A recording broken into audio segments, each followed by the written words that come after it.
which then in turn indicates that this is going to be more of like a burn movement, a pump movement, rather than maybe an effective movement.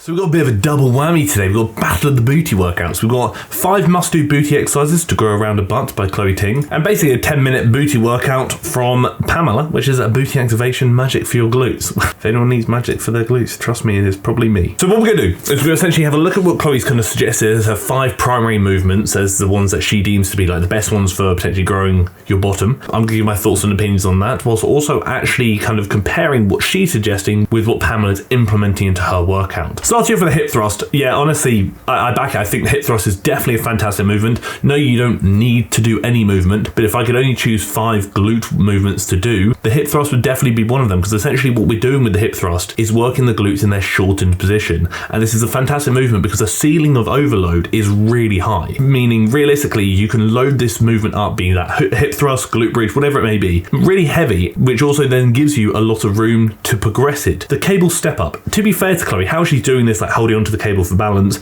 and obviously using the cable for additional resistance, that's actually a really smart move. Like, I actually think it's a really good move. I like that. Do I think the step up is probably one of my preferred movements? No, I think yes, it is fine for the glutes, absolutely, but it's not one of my favorite. What I would say is just try and get a little bit low if you can. We want to try and get to that 90-degree point at the knee, which is a bit lower than that, because again, it kind of puts us into that more lengthened position for the glutes, which is kind of what we're looking for. We kind of want shortened position and lengthened position, and if we're going to go for lengthened, we want to try and lengthen them to a good degree, meaning probably go a bit lower. A B stance RDL, I think any kind of hip hinge variation is a great shout for the glutes. People have suggested that with a B stance RDL, if you do it with one dumbbell at a time, you could actually add a slight rotation into the mix to further lengthen the glutes. Whether you choose to do that is completely up to you, but either way, I think a hip hinge variation with a good amount of knee flexion, so you can push the glutes a little bit further back, is definitely a good idea, because again, this very much works the glutes in their lengthened position, which isn't a bad thing whatsoever. So be that an RDL, a B stance RDL, a trap bar RDL, anything that is a hip hinge variation with a good level of knee flexion, so bending the knees, is going to be a good time for the glutes. Whereas if you straighten the legs and keep the knees locked out, you're actually going to shift a lot of that glute emphasis actually over to the hamstring now. If I'm going to implement a cable kickback variation, to me personally,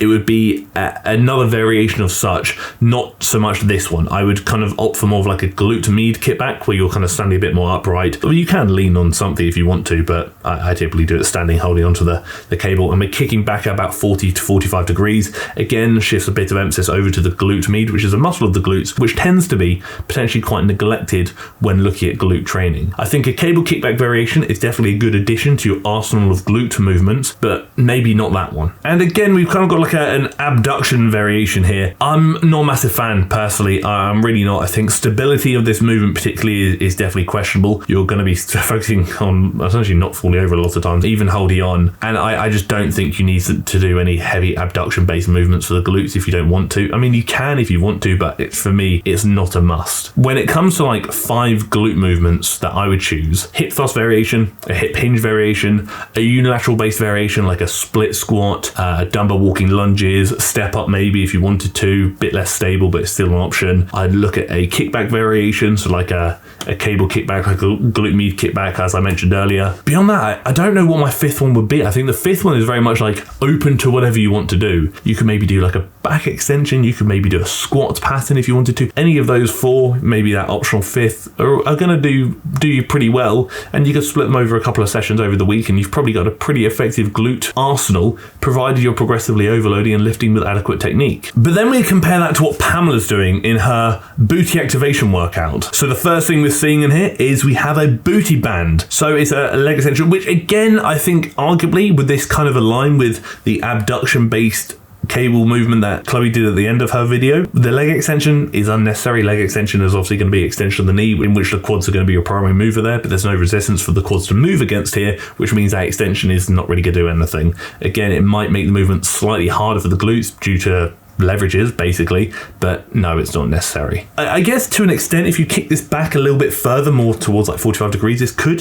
arguably be a type of like glute med kickback in which I would actually align with this. Again, I'm not like a massive fan of bands per se, but I do think they have a time and a place, especially if you are working out at home. But I would always say, if possible, it might be worth trying to get some dumbbells if you can as well to add into the mix in addition to the bands. Very quickly, I must say, links down below, you have the link to work with either myself, Ryder, or Beth on a one-to-one coaching basis where we can help you work towards your goals and coach you towards your goals individually, be that even building your booty. You've also got the link to the TFNL group coaching, which costs less than your Netflix subscription per month, and that gives you access to a workout I've created for the community to implement either at home or at the gym, or maybe even just training just like me, in which you can talk to everybody in the message board, comment on the workouts, and maybe even share some footage too, in which I'm obviously involved in that. And you've also got the link to any of the TFNL workout guides, and one of them actually is a glute guide. So if you really want to focus on building your booty and actually know why you're doing what you're doing and how you need to actually train to build the booty, including elements of nutrition, then have a gander down below at the TFNL workout guides, because they include so much information in addition to many, many weeks and months of programming for you to follow too. Then we've got this hold crunching. Again, I don't really know what's occurring. It's like another kickback variation, which I feel like very much emphasizes a lot of the later movements that Chloe was